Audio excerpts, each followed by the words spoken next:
Hello everybody, welcome back to another video. I'm hoping you guys are all having a fantastic day. So today's upload is going to be a video about the upcoming potential for this snowstorm, pretty significant one actually, across the Midwest and into the Ohio Valley, Southern Midwest, Northern Plains, pretty widespread system. So we'll be talking about that. So let me tell you right off the bat that we already have higher confidence in this snowstorm than we did in last snowstorms, even like the day before. I feel we have more confidence for this snowstorm. It looks pretty consistent with the models. The track, yeah, it will still shift and deviate a little bit, but it's looking pretty darn consistent, and I'm actually surprised and shocked that this is happening this far out. But nevertheless, I'll be giving you guys daily updates up until the day of the storm. And then also, I want to remind you, if you're a consistent viewer and you like this channel, please consider liking this video. Helps the video out, so that really means a lot. And if you're not a consistent viewer, but you like the video, go ahead, like it, and check out the rest of the channel. And see for yourself. I do all weather-related stuff, so see if it's worthy of a subscription. Thank you so much. We're almost at, relatively almost at 17,000 subscribers. And if we could get that before the end of January, that'd be amazing. So let's look at what the GFS model has in terms of the snow system. This is, by the way, the latest GFS model run, the one that literally just came out minutes before I'm recording this video. And we will have several smaller systems dropping a little bit of snow across Minnesota, Wisconsin, Iowa, South Dakota area. A little bit of precip across the south, though generally pretty dry conditions. And that will really allow for these areas to dry out from all the rain they've been seeing, which was just ridiculous amounts. So that's some good news. Let's look at this storm, and this is the first time I'm seeing the track from this latest weather model. Notice it shows a pretty nice broad area of snow extending from actually parts of the Appalachians, so maybe even to northern South Carolina, northern North Carolina, and all the way up into North Dakota. So this is a pretty wide swath. The exact track of the storm is going to be where this rain snow line gets put. Though notice it's a pretty widespread area, and it seems like Wisconsin, Milwaukee, Green Bay, Rhinelander, Minneapolis will see all snow unless a drastic track change in a storm occurs, which at this point seems unlikely. However, for areas like Chicago, northern Illinois, northern Indiana, you could still end up seeing more snow than expected or less snow than expected. I think that's the area that will be the most vulnerable for change, as some models are showing 5 to 6, while some are showing 1 to 2. Seems like it will be, even if it is the colder scenario, it will be a snow at the beginning, a little bit of changeover to rain and possibly some icing, and maybe a little bit back to some snow. The GFS actually takes it pretty far north with this model track, relatively far north. I mean, it's a little bit higher north than what the other GFS model runs were showing, but it's still there. Notice it also intensifies across the northeast, so that could lead to quite a bit of snow across the Maine area and into parts of Nova Scotia and Newfoundland. So Toronto, Ottawa, all those locations will see pretty much some good snow out of this, and it seems pretty consistent with the models. So I know I have several viewers from quite a bit actually from southern Canada, around that southeastern area. So that will definitely be a big storm for you. Not a record breaker, but it definitely would drop possibly up to half a foot, maybe even more. You could see 9, 6, 10 inches. Notice it cuts down in snowfall amounts across the central Illinois, Iowa, and Kansas area with this model run, but it continues showing up to a foot of snow across the northern plains and into parts of the northeast. If we were to look at the previous model run, you could see it was a little bit further to the south with the heavier amounts, and notice that it was actually showing up to 5 inches across the Kansas, Illinois area. Though again, I want to emphasize that this includes sleet and ice. So whenever the GFS really includes that pink area, which wouldn't really lead to snow, it still counts it as snow. And you can see it accumulates, shows more than probably is going to occur. But notice southeastern Canada also seeing snow 10, 7, 7. Generally, I would say 6 to 12 inches. Fairly likely and possible. And across the northeast, there's some disagreement. I guess it's the biggest part of disagreement about the storm is where this exact, I guess, development of the storm will occur, or re-strengthening. It seems like if it will re-strengthen, to what extent is a little bit of a mystery still, though it doesn't seem like a giant one is on its way. Definitely a substantial one could be underway. Impactful one. Notice this. This is the European model. It takes a track a little bit further south than what the GFS did. Still introduces that rain into the southern Chicago area and even to the whole Chicago area, though Milwaukee, southern Michigan, so should see all snow out of this basically. And you can see it intensifies it a bit across the Northeast. So let's look at the total snowfall amounts that the European puts out. So let's look at this. Notice a couple of little smaller systems before that major big system. And you know, if you were to actually look at this, you could see Madison, Wisconsin probably seeing up to 4 or 5 inches. Northern central Michigan seeing a 1 to 4 inch event into parts of the Northeast, possibly seeing up to 7 inches in some isolated amounts. Overall, though, 3 to 4 inch events. So nothing massive, but definitely a potential travel impactor. This is where the big storm occurs. Notice that pretty significant snowfall occurs. You can see many locations are seeing locations or inches of snow that are over a foot, including the Milwaukee metro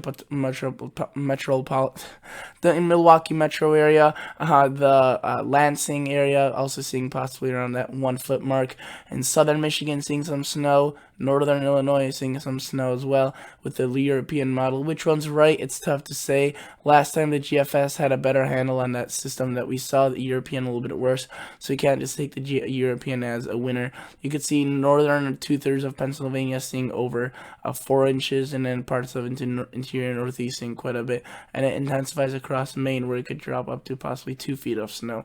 Also notice very, very high amounts across the Northwest of snow, 40, 50 inches of snow easily, in some locations even more, especially across British Columbia.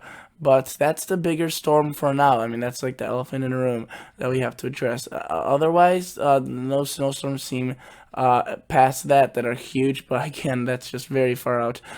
Just some people want to know, what's after the snowstorm. If my location isn't going to get snow out of this system, then when can I expect some snow?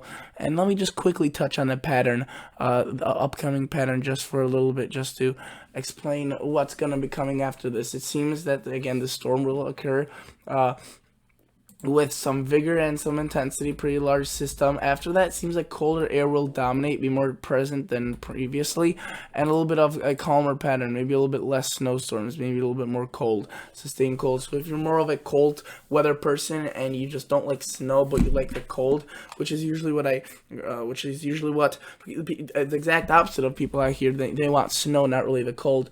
The upcoming pattern after this looks a little bit more chillier than snowier, so less snow, more cold, which is, I mean, classic winter. You can't have snowstorms every other day, or every week a giant snowstorm. In winter, there's going to be some phases of breakthrough. Notice, though, I mean, that snowstorm occurs on Saturday, and we could be having another one possibly on next week, Friday. So we'll see.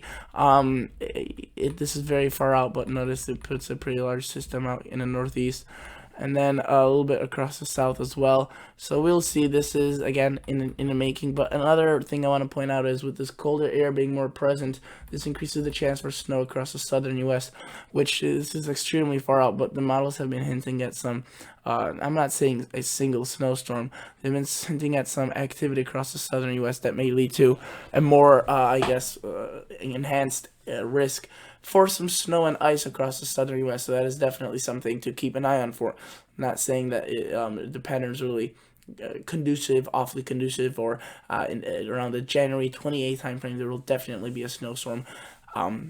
It's more of the fact that if there would to be some moisture, there's the cold air, so we could definitely see something like that towards the end of January. Though, again, this snowstorm is the bigger one we have to be concerned about. The big thing with this one is there's no real area that sees 3 to 4 feet of snow, ridiculous amounts.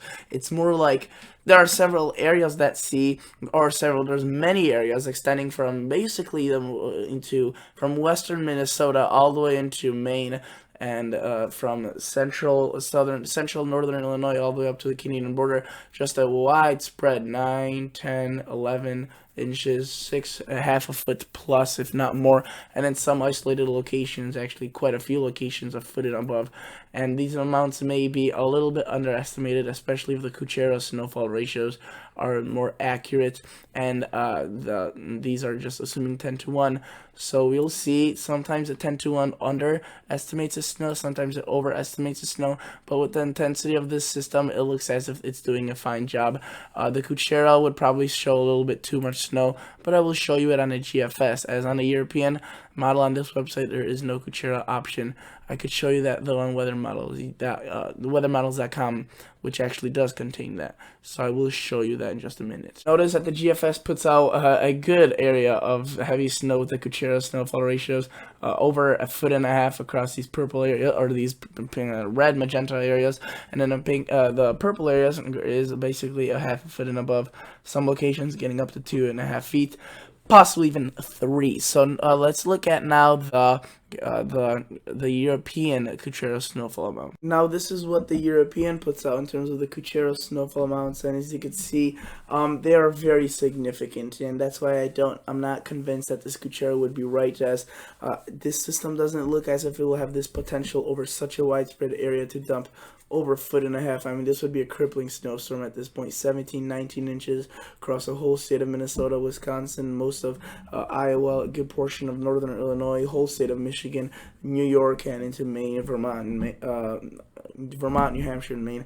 That would just be a little bit extensive, and I'm not sure if that would be I'm just not sure if that would be viable at this point. We'll see if the Kuchera snowfall ratios. I would say it's probably somewhere in between with the 10-to-1 ratio and the Kuchera, but I wouldn't say it's definitely not more than what they're showing here, unless the system goes under a drastic change in the coming model runs, which is definitely possible, but it doesn't seem to have the dynamic forces to work with it, especially over such a large area. If it was just a smaller area, maybe 100 square miles, or a little bit, kind of like a little band, then yeah, up to 0.5 foot, but such a wide area just doesn't seem right. So thank you guys so much for watching. Consider liking the video. That's basically all I have for you today, and I'll catch you all guys in the next episode. See ya. Bye.